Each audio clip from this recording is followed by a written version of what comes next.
but not all codes, but not all conditions are going to have laterality. So there's an example where two breast codes, one does have laterality and one doesn't.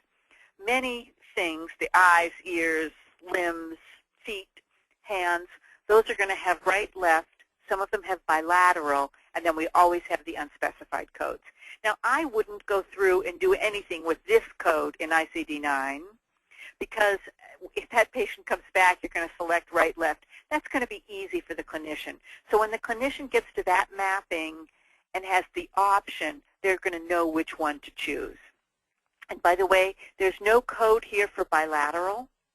Some codes have a code for bilateral, but if the patient had a cyst in the right and the left, you'd code both if you don't have the bilateral option.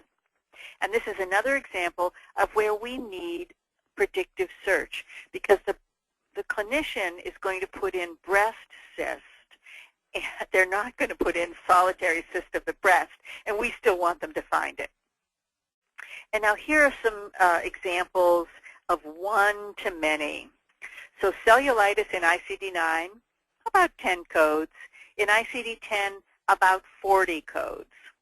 A pressure ulcer goes from about 10 codes to over 125 codes. And now you say, how? Why could we have 125 codes for pressure ulcer? And it's one of the important tenets of ICD-10, location, location, location. Instead of it being on the upper limb, we have codes for shoulder, elbow, wrist. In terms of cellulitis, upper back, lower back, right buttock, left buttock, much, much, much more specificity in terms of location. And then for pressure ulcer, the stage